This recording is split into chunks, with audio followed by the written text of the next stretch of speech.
Sejam bem-vindos a mais um episódio do PetCast, dessa vez engenheiro mecânico na aeronáutica. Eu tô aqui, Pablo, de novo, mas agora com um novo companheiro, o Daniel. Daniel, tudo bom, pessoal? Eu sou aluno da graduação juntamente com o Pablo.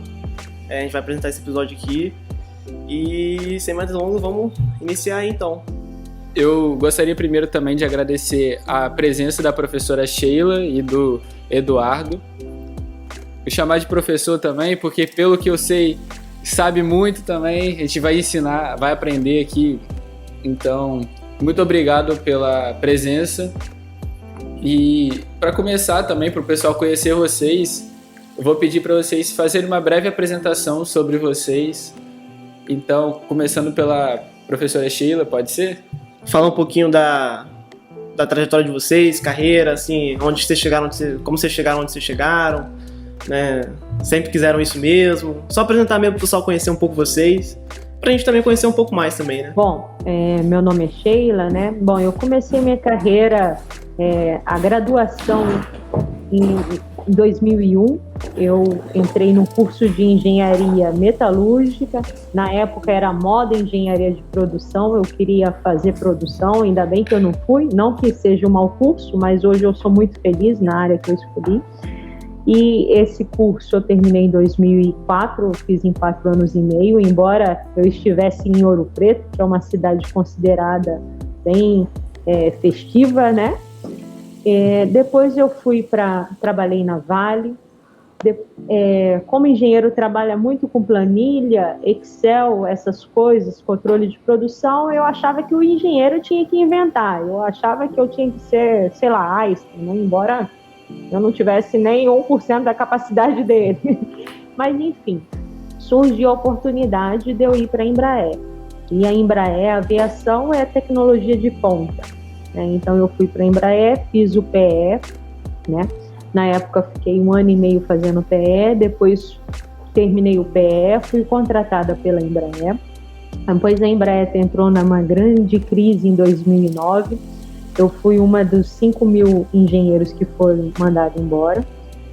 E logo depois eu consegui entrar na Força Aérea Brasileira como engenheira temporária, né? E aí eu trabalhei na Força Aérea por mais 5 anos. Depois eu fui passar um tempo no exterior, né, no Colorado, fazer alguns cursos na Colorado School of Mines, porque meu marido também foi para lá como professor visitante. E quando eu voltei da Colorado School of Mines, eu continuei em alguns projetos de pesquisa, pós-doutorado, porque no andar da carruagem eu já tinha feito mestrado e doutorado. E depois eu passei no concurso para professora na Universidade Federal do Espírito Santo, né, que é onde eu estou desde 2019. Então, assim, resumidamente, essa é a minha trajetória. Eu já trabalhei com tudo, né, desde materiais metálicos, soldagem de envelope motor, projetos de motor foguete a propulsão líquida, já trabalhei com controle de produção, com inflamabilidade, que nem era a minha área, porque como eu sou metalurgista, eu não tinha muito conhecimento de materiais como um todo, né, materiais poliméricos, cerâmica, essas coisas. E agora eu sou professor, que é o meu maior desafio, né, que eu continuo estudando e é o meu maior desafio. Então essa basicamente é a minha trajetória e assim, rápida, né? Eu falei de modo resumido, mas hoje já tem 17 anos que eu me formei. Então isso a gente consegue ao longo do tempo e sempre abraçando todas as oportunidades. Vamos lá. Eu sou formado em Engenharia Mecânica em 96, a minha turma. Sou formado na FAP, que é a Fundação Armando Álvares Penteados, na cidade de São Paulo. Logo em seguida que eu me formei, no último ano ainda, eu já entrei num estágio numa empresa que se chamava Plain State. Se hoje a gente fosse comparar, seria uma empresa quase que incubada, bem iniciante a ideia, e que o foco era desenvolver projetos de aviões experimentais fazer os protótipos e ao mesmo tempo fazer representação de projetos americanos chamados home building, onde você compra a planta de você mesmo. Então, praticamente a montagem do avião inteiro lá. Foi um ano para mim. Depois esse contrato acabou e eu tive a oportunidade de ir para uma outra empresa chamada Krause, onde eu juntei essas duas atividades, que era o projeto e era o projeto de um avião agrícola, onde eu juntava esse conceito até do conhecimento da linha de produção. Então era bem completo. Eu fiquei cerca de 7 meses lá, quando eu tive a oportunidade de ir para uma empresa, outra empresa que se chama Mectron. Assim que eu entrei, foi mandado para a África do Sul por 2 anos, era a produção de mísseis lá.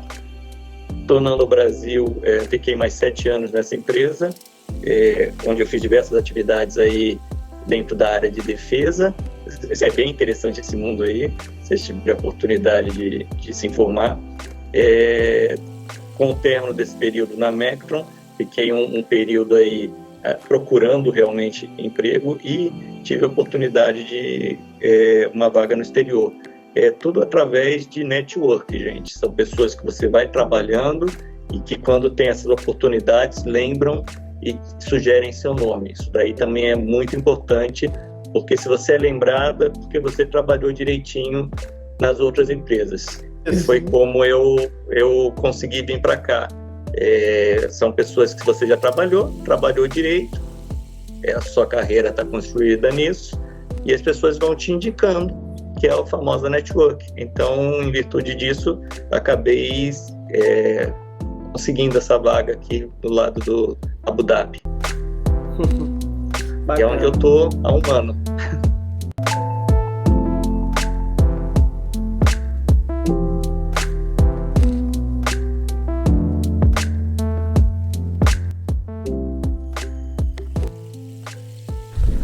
Pô, muito bacana.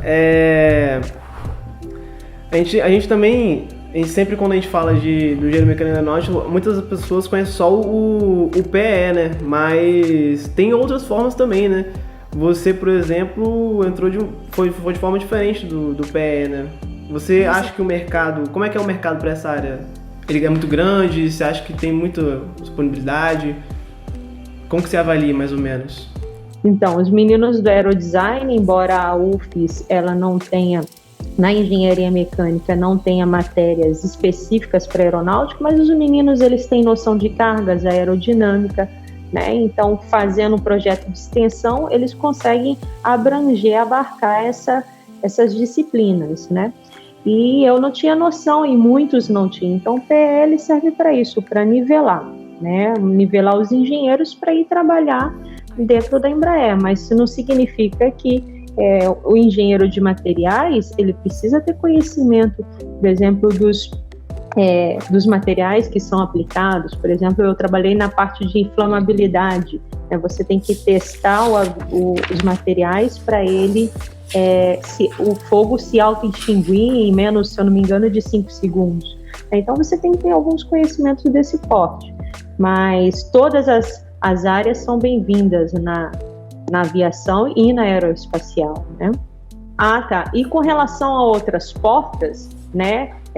Programas específicos, o mais conhecido é o PE, mas a gente sempre tende a seguir aquela carreira que a gente faz, iniciação científica, projeto de extensão e estágio, né, Eduardo? Geralmente a gente sempre vai para essa linha. Uma dessas linhas você acaba indo. Então, por isso que é muito importante fazer iniciação científica, estágios, projetos de extensão, né, porque vão desenvolvendo habilidades que não são contempladas assim, no âmbito das disciplinas do curso de graduação.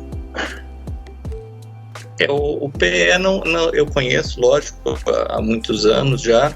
Eu não me lembro exatamente quando que ele começa, mas é de 2000 e pouco para frente. Então, anterior a isso, o que era feito, né? Era muito estágio e dentro das faculdades, disciplinas que ela sabia que poderia agregar. Como, por exemplo, é uma surpresa isso daí, a Embraer procurava muito engenheiro. A estrutura naval ela é composta de cascas, que é um foco que é ensinado para eles e que para a Embraer era muito interessante. A gente às vezes pensa que tem que ter engenheiro aeronáutico, não obrigatoriamente, e é multidisciplinar, como a professora falou agora. Lembrando que a própria engenharia aeronáutica tem na sua base a engenharia mecânica. A engenharia mecânica é alguma coisa bem mais antiga. Tem a engenharia mecânica dura, né, que é dos sólidos, materiais, e tem a engenharia mecânica mole, que é de fluidos e temperatura. Então, o engenheiro mecânico está muito enraizado, sim. Quando a gente fala em engenharia aeronáutica, a gente começa aí a falar em assuntos muito específicos, como aerodinâmica, como controle, mas tudo isso daí tem a sua origem, podem ter certeza, no mundo da mecânica. Ô Eduardo, e para você que tem uma carreira também construída fora do Brasil, no Brasil é comum começar pelo PE, né? Uma carreira depois da graduação para seguir nessa área aeronáutica. Fora do Brasil, para quem quer uma carreira fora do Brasil, tem algum outro caminho ou também é no PE o começo? Bom, eu acredito que no Brasil, né, a carreira começa pelo PE porque é uma grande empresa e ela tenta normalizar. Mas hoje em dia, com a globalização, você consegue aplicar, desde que você tenha alguns conceitos sólidos, né, por exemplo, na Embraer, você precisa além de você ser engenheiro, né, não só na Embraer, em qualquer empresa aeronáutica, além de você ser engenheiro, você tem que entender de alguma linguagem de programação, né, você tem que entender, por exemplo, de CATIA para ver desenhos, trabalhar as estruturas. Então, tem alguns conceitos, algumas disciplinas que vocês precisam começar a investir na carreira de vocês, elementos finitos, programação, né? Inglês nem se fala, né? Hoje em dia inglês não é mais um diferencial. Se falar chinês é melhor ainda, ou se falar alemão, né? Mas em inglês não tem como escapar. Então, à medida que vocês têm essa base toda complementar ao currículo de vocês de engenheiro mecânico, isso vai sustentar vocês para poderem aplicar numa carreira internacional. Porque o déficit de mão de obra, por exemplo, em alguns países é muito grande. Eu tenho colegas que estão no Canadá, por exemplo, né, trabalhando nessa área de aviação. Então, mas eles têm que ter alguns requisitos, algum diferencial, né? E aí eles entram pelas portas comuns mesmo, de aplicação de currículo, entrevista e assim vai. O que acontece é que o engenheiro recém-formado, né, nesse ramo de atuação, eles têm que começar uma bagagem, né? Então essa bagagem é construída, como o Eduardo falou, né? Então vem de alguns empregos primeiro na área, sabe? Até você conseguir chegar, dar um pulo maior, né? Eu vejo dessa forma. Vou pegar um gancho agora, exatamente no seu comentário. É um dever de casa por parte do aluno. Depende, lógico, do qual o interesse dele, mas aprender uma linguagem de programação é fundamental. Se não for para essa área, elementos finitos, porque está na área de estruturas, é fundamental.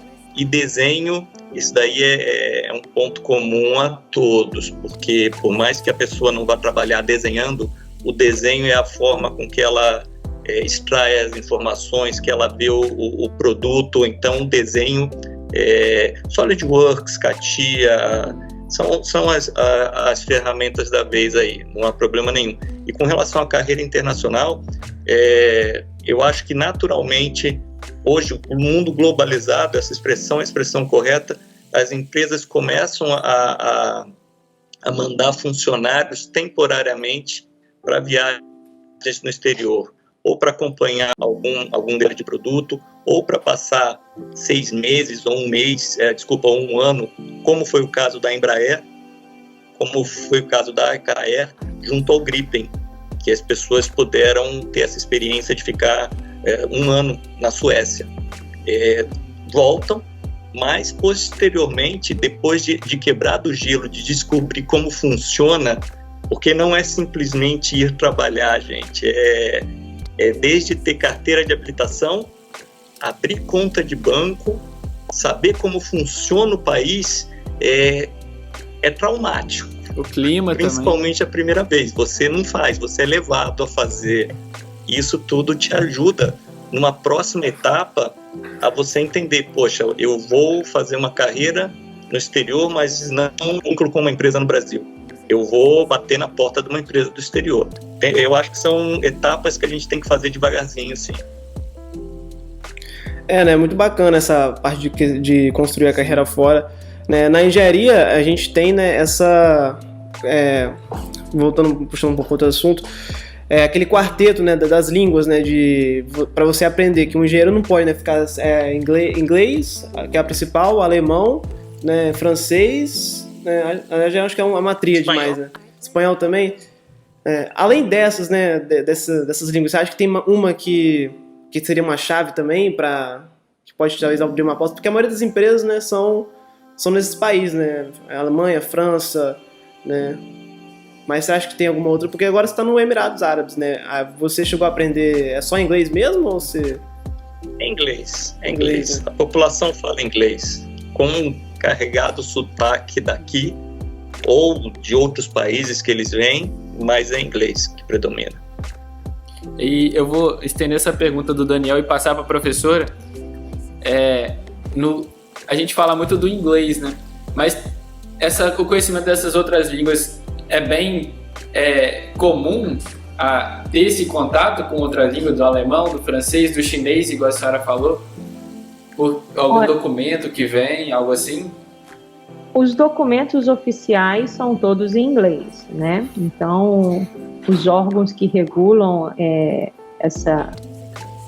a aviação, né? Os documentos, as normas são todas em inglês. Mas as outras línguas, né, elas são, inclusive, eu tenho um caso bem interessante. Quando eu fazia o PE, tinha um menino que ele falava 4 línguas. Tá? 4 línguas. E essas pessoas, elas se destacam, tá? Elas acabam se destacando. É claro que para uma pessoa falar 4 línguas, ela tem que ter tido a oportunidade de falar 4 línguas, né? Muitos, por exemplo, eu vim de uma família muito pobre, né? Então mal tive a oportunidade de estudar inglês com muita força de vontade. Mas hoje as coisas mudaram, os estudos até mesmo pela internet, é muito fácil você estudar, seja uma língua ou seja uma linguagem de programação, né? Inclusive tem esses estudos de graça na internet. Mas esse menino, ele virou superintendente, ou melhor, diretor comercial de uma determinada empresa na China, porque fala 4 línguas, né? Então, obviamente, isso é um diferencial, sim. Mas a linguagem padrão, como o Eduardo falou, né, até mesmo para os documentos de certificação nesse setor, é tudo em inglês.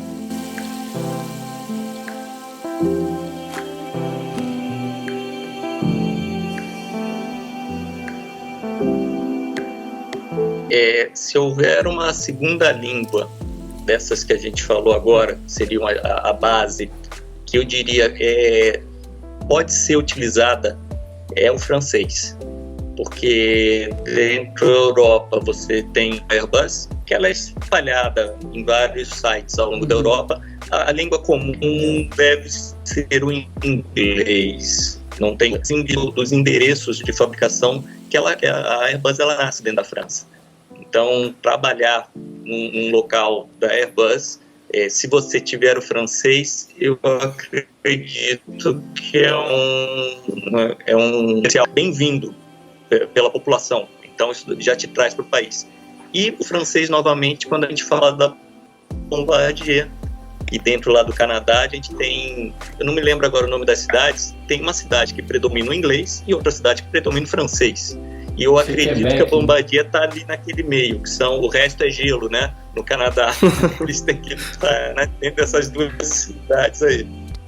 Por isso que eu diria que o francês ele está como número 2. Ô Daniel, agora eu queria fazer uma pergunta polêmica, Essa pergunta mas você já deve estar cansado de ouvir. É a clássica. Quem que inventou o avião? Santos Dumont ou os irmãos Wright? Não podia faltar, gente, não podia faltar. Ela tem de tudo. A gente vai continuar não concluindo, mas não é falta de buscar ler, não é falta de informação. Um voou dito em 1902, foram os irmãos Wright, e o Santos Dumont em 1906. Um tem testemunha, o outro não tem testemunha. Não adianta dizer que tem testemunha. Algumas pessoas vão brigar comigo, mas não tem. Se eu não me engano, em 1907, depois, os irmãos vão para a Europa para vender o produto deles. Então é alguma coisa notória também isso daí. Agora, dentro dessa polêmica toda, o salto que um amigo meu uma vez comentou não é nesse início, mas se você pega essa distância de 1902 ou 1906, a evolução que a aviação tem, em 1969 o homem está pisando na Lua, gente. Independente de quem começou, que é muito próximo, o salto que acontece é que eu acho que é o que a gente tem que focar. O resto é história. E agora alguns empresários querem povoar Marte, né? Agora estão começando com isso aí. Eu não quero morar em Marte, não. Prefiro morar aqui mesmo. É melhor. Eu estava pesquisando, né, um tempo atrás, e eu estava comparando o mercado não, né, o espaço aéreo brasileiro, né, com o espaço aéreo exterior, né? E pelo que eu vi, o espaço aéreo, se não me engano, acho que foi uma entrevista com o presidente da Embraer, né? O espaço aéreo brasileiro, com relação ao exterior, ele é muito pequeno. Não muito pequeno, mas ele tem uma diferença muito grande, né? E isso faz com que o espaço aéreo brasileiro tenha uma tendência a ter uma disrupção, né? Um processo de crescimento muito maior do que em relação aos outros. Você acha que então que realmente vale a pena, né, para a galera aqui da engenharia, né? Se for seguir essa área, você acha que é um mercado que vai abrir ainda muitas portas ainda? Você acha que tem uma tendência de crescer muito? Ou você acha que o Brasil não acha que vai expandir tanto esse mercado? O que vocês acham? Bom, pelo que a gente vem olhando, né? Não só para o mercado de aviação, isso acontece, é cíclico, né, para todos os mercados. Por exemplo, quando eu formei em engenharia metalúrgica estava em alta, depois em baixa. A mesma coisa no mercado de aviação, agora nós estamos em alta, né? A Boeing tem comentários de que ela vai abrir 1.000 vagas até o final do ano em São José dos Campos. A ACAE, inclusive o Eduardo me falou, está no LinkedIn e vai abrir 500 vagas. A Embraer também estão falando no número de 1.000 vagas, né? Então é muito cíclico. E algumas empresas, principalmente eu vou falar pela região sudeste, mais especificamente por São Paulo, as empresas dessa área, ela tem uma característica, elas contratam. De repente mandam embora 3, 5 mil pessoas. Então isso deixa as pessoas um pouco traumatizadas. Eu já fui da Embraer e fui mandada embora na crise de 2009, tá? Mas isso não significa que daqui a um ano você possa ser recontratado lá, tá? Mas você sempre tem que ter um plano B, porque como a mão de obra é muito específica, e é específica mesmo, por exemplo, quando eu estive na Embraer, eu trabalhava com inflamabilidade. Isso é uma coisa muito específica, era um mercado fechado. Quando você sai, você fica sem chão. Agora, se você é um engenheiro aeronáutico, né, ou mecânico, seja lá qual for, e está trabalhando na área de estruturas, e trabalha com CATIA, fadiga, esse tipo de coisa, isso pode ser aplicado em qualquer setor, né, mas é uma área muito específica, né? Então, acho que o mercado ele é cíclico e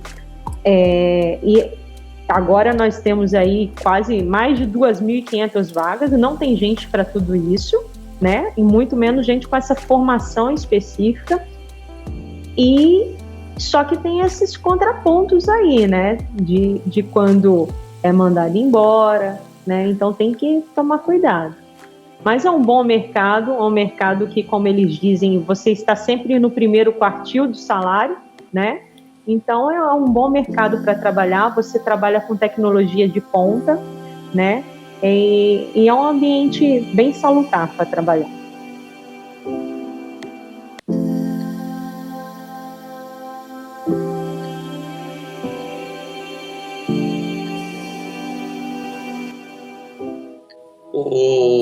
Dentro da sua pergunta, Daniel, você pegou um gancho do comentário do presidente da Embraer, parece, né? Que foi relativo ao espaço para a aviação no Brasil. Tem dois mundos aí. Eu entendi esse seu comentário como o espaço para o crescimento das companhias aéreas no Brasil. Talvez não seja tão grande quanto poderia ser. Isso é real. Eu acho que o Brasil tem um crescimento linear, ele não vai ser exponencial porque ele é muito atrelado à economia aí do próprio país, né? E quando a gente fala em Embraer, ela respira o mercado externo. Ela não é uma fornecedora para o mercado interno de aviação. Então, se o mundo está bem e vai voltar economicamente bem, a Embraer ela tem um espaço, novamente, de vendas. Ela não se restringe ao Brasil. O que restringe ao Brasil é a mão de obra. E o grande diferencial, não sei se vocês chegaram a ouvir, da mão de obra no Brasil para a aviação, é que o homem-hora do Brasil ele é muito mais barato. Porque é o nosso salário. O cara da produção que faz uma rebitagem, ele ganha para a economia do país Brasil. Esse mesmo rebitador na Europa, ele tem um salário de um europeu para rebitar. Então, no final, o avião produzido no Brasil, ele tem uma competitividade de custo muito boa. Não é o principal custo, né, de um avião. O principal custo é aviônicos, é motor, mas para fazer a montagem, que são várias horas ali, a mão de obra brasileira ajuda por causa do valor, né, na economia. Fugindo um pouco da engenharia mecânica, vocês acham que, além do curso, né, os específicos, né, engenharia aeronáutica, tem engenharia aeroespacial também, vocês colocariam em pauta algum outro curso que você poderia seguir dentro desse ramo também? Existe algum outro curso que daria para seguir? Por exemplo, eu tenho um colega que, né, ele veio de transferência, né, daqui da UFS ele veio de transferência, lá de Brasília, fazia engenharia aeronáutica, né, e ele veio de transferência para engenharia mecânica, né, porque ele falou que a engenharia mecânica é uma engenharia muito coringa, né, você pode ir para qualquer área, cara, é impressionante a diversidade da engenharia mecânica. E aí, pelo fato, né, da engenharia aeronáutica ser um pouco mais fechada e muito mais concorrida, né, ser um mercado um pouco mais fechado, ele transferiu para mecânica. Vocês colocariam um outro curso também que você poderia ter essa diversidade, algum curso que você poderia também seguir no ramo da aeronáutica? Acho que a professora Sheila é um pouco propensa a falar, né? Oi? Bom, os outros cursos, realmente, engenharia mecânica, hoje, se eu fosse fazer uma engenharia, eu faria mecânica, porque o engenheiro mecânico, ele se mete em tudo, inclusive na metalurgia. Então, quando a gente estava estudando, a gente não gostava dos engenheiros mecânicos, porque eles queriam soldar. E soldar, né, como tem transformação de fase, isso é coisa de metalurgista, tá? Brincadeiras à parte, tá, pessoal? Mas o engenheiro mecânico, ele realmente coringa. A Petrobras contrata engenheiro mecânico para fazer inspeção, que também é uma área do engenheiro mecânico, mas é uma área do engenheiro metalurgista, né? Inspeção com ensaios não destrutivos. Ela contrata o engenheiro mecânico para comprar, para setor de compras, contrata para manutenção, para planejamento de manutenção, contrata para as mais diversas áreas, né? A Petrobras, o mesmo é a Embraer, né? E todos os setores. Então, acho que o engenheiro mecânico realmente ele é muito coringa, é uma engenharia que, se eu pudesse fazer hoje, é a engenharia que eu faria, né? Agora, outras engenharias, né, como o Eduardo falou, a engenharia elétrica, na minha turma do PE, era engenheiro mecânico, quase 40% engenheiro mecânico, o outro restante, 40% engenheiro elétrico, eletrônico, né? E o resto, um gato pingado de engenheiro de materiais, engenheiro metalurgista, né? Um engenheiro de soldagem, algumas outras engenharia de produção, tá? Mas a base mesmo é engenharia mecânica e engenharia elétrica, né? Engenharia civil também tinha engenheiro civil, tá? Mas em menor número, mas o maior montante era de engenheiro elétrico e engenheiro mecânico. Eletroeletrônico, né? Eu não lembro bem mais a diferença do eletroeletrônico, mas eu sei que eles nem gostam de que a gente misture muito. Se tiver algum engenheiro eletroeletrônico aí, me corrijam e me desculpe, mas eu diria que seriam essas duas engenharias, mas tem a engenharia civil, metalúrgica de produção em menor número, né? Eu queria então, para terminar, porque eu sei que a hora de vocês é muito valiosa, eu queria fazer um pedido, né, para vocês falarem sobre a motivação que fez vocês seguirem para essa área da engenharia e da engenharia aeronáutica, enfim, para também motivar os nossos ouvintes a querer participar de um curso de engenharia e futuramente seguir para essa área. Bom, primeiramente é o papel do engenheiro, né? Para você ser engenheiro, você tem que gostar de resolver problemas, né? E não de cultivar problemas, de resolver problemas. Tem um problema na sua frente e dar uma solução para ele. Então, essa dinâmica, né? Não tem um dia igual ao outro para um engenheiro, né? Para um professor também não, né? Mas para o engenheiro também não. Para o engenheiro também não, porque você está sempre resolvendo um problema, né? Então é muito dinâmico e as coisas se retroalimentam. Então isso é uma característica, né, que a pessoa tem que gostar. E para motivar, né? Bom, eu diria que tem que ter a pessoa, além de gostar de resolver o problema, tem que ter um raciocínio lógico muito alinhado, né? Tem que ser perspicaz, né? E tem que ter, acima de tudo, o que falta hoje em dia, a gente tem que saber lidar com o próximo, né? Para poder superar os desafios. Então, e essa carreira, né, da aviação, onde eu já atuei tanto na Embraer quanto na FAB, é uma carreira que tem tecnologia de ponta. Então, isso também é um motivador, trabalhar com o que tem mais, com o que há na vanguarda do conhecimento. Por exemplo, na UFES eu estou levando a disciplina de processamento de materiais a laser. Então, onde os alunos trabalham com o que há de vanguarda em processos de fabricação, seja em soldagem, seja em tratamento superficial, seja em texturização, em manufatura aditiva mais para frente. Então, trabalhar com conhecimento, com tecnologia de ponta, com o que há na vanguarda. Então, essa é a principal motivação para ir para esse setor. Eu acho que do Eduardo é diferente, porque menina, quando é pequena, sempre quer ser aeromoça. E menino quer ser piloto. Então, provavelmente, a do Eduardo é diferente da minha. A princípio, independente da engenharia, o ponto inicial é gostar da área de exatas, porque vocês devem estar vivendo isso. Os 2 primeiros anos você só vê cálculo, só vê contas. Então, se você não tem essa afinidade, talvez não seja a carreira que você possa seguir. Então, é o primeiro passo. E o motivador, não deixe de correr atrás. As oportunidades vão surgir, às vezes através de um papelzinho ali no quadro que está um estágio numa empresa tal, e aquilo lá é o que vai desencadear depois toda a tua carreira profissional. Então, não se limitar a grandes coisas, às vezes são pequenos detalhes.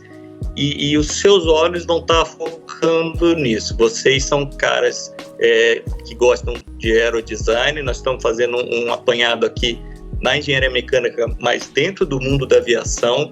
Então, naturalmente, daqui a alguns anos, eu tenho certeza vocês estão trabalhando em alguma empresa associada a isso. Eu não tenho dúvida. Esse é o grande motivador. É de vocês isso daí. Eu só estou, talvez, comentando que internamente vocês já têm. Que essa vontade aí. Porque vocês não vão trabalhar em outro setor. É natural. É muito natural. Você não vai se sentir bem trabalhando na Petrobras, trabalhando numa indústria alimentícia que tem um parque que precisa do mecânico para fazer toda a infraestrutura. Não é isso que tua cabeça vai focar. Naturalmente você vai ser levado para essa área que vocês gostam. Esse eu acho que é o grande motivador aí. Vem de vocês. Bacana. Muito bom. Só para uma última dúvida, né, antes de a gente finalizar o programa, mais para a área do exterior, né, que eu tenho visto que muita gente da engenharia, tanto do pessoal da nossa sala, do pessoal de graduação, está tendo muito interesse no exterior, né? Você, Eduardo, que está aí no exterior, se você puder traçar aí para a gente não um plano, né? Não tem um método também rápido, né? Porque na engenharia, velocidade é o que você não vai ter aqui, né? Você vai fazer o curso aí bem devagar, com paciência, né? Se você puder dizer aí pra gente um caminho pra gente seguir, começa já terminando o curso de graduação, pra onde a gente vai, né? Se você puder dar um direcionamento, como a gente chega aí nos Emirados Árabes aí, como é que a gente chega aí pra trabalhar aí, por exemplo? Tem 2 companhias aéreas que vêm pra cá. Isso que eu ia falar. E 14 horas de voo, né? Qatar Airlines, né? A curto prazo, que é o que você falou, por si só o curso já requer a sua paciência, são 5 anos de graduação, mas eu diria que, independente ali do 5º ano, o seu compromisso de estágio não te permite isso que eu vou comentar, mas talvez fazer aquele famoso 1 mês de curso de inglês em algum país. Isso é uma vivência que você já quebra um gelo, já vai te trazer o inglês. Isso daí eu acho que para um curto prazo de quem é aluno é um primeiro passo. Posteriormente a carreira, o estágio, depois toda a sequência que vocês vão conseguir vai ser uma consequência de oportunidades. Mas esse do inglês, eu acho que para quando a gente falou exterior agora, né? Exato. É o passo inicial. Na verdade, para vocês, né, que são novos, que não têm filho, né, é importante aproveitar as oportunidades, aproveitar o estágio, aproveitar o intercâmbio. Se puder, eu falo sempre com os meus alunos em todas as disciplinas, se puder trancar a faculdade por 6 meses e ir lá lavar prato, que seja, vá. Ou se o professor, né, que é o seu orientador, tiver um contato no exterior, vai fazer uma pesquisa fora, porque as portas vão se abrindo dessa forma, né? E aí você consegue alcançar voos, né, mais longos. Né? Então a gente precisa, na verdade, insistir sempre, né? Insistir. Eu, por exemplo, eu nunca sonhei em chegar onde eu cheguei. Eu nunca sonhei em fazer doutorado. As coisas foram me levando. Mas uma coisa que eu falo sempre, inclusive, falo para os meus alunos e falo, inclusive, para os meus filhos, é que vocês não podem deixar as oportunidades passarem, tá? Porque é muito fácil reclamar que não teve oportunidade, mas às vezes teve e deixou elas passarem. E passou uma, passou 2. E a sorte não bate na porta muitas vezes, tá? Então vocês têm que agarrar a oportunidade e têm que se esforçar. E o caminho mais fácil nunca é o que dá o melhor resultado.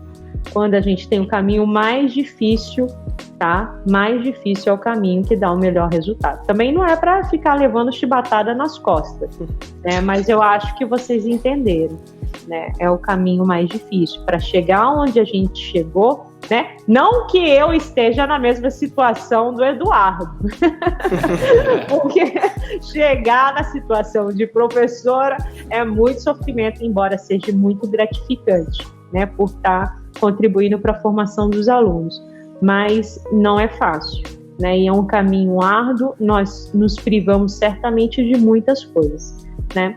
Então vocês têm que se esforçar, né? Para poder conseguir o que vocês querem, e certamente vocês vão conseguir. Então, um outro comentário aí para essa etapa que vocês ainda estão vivendo, sempre que você está se preparando antes, você está saindo na frente. De repente aparece escrito aí no quadro lá, oportunidade de estágio na Alemanha. Você não vai começar a fazer alemão porque você viu aquele recado.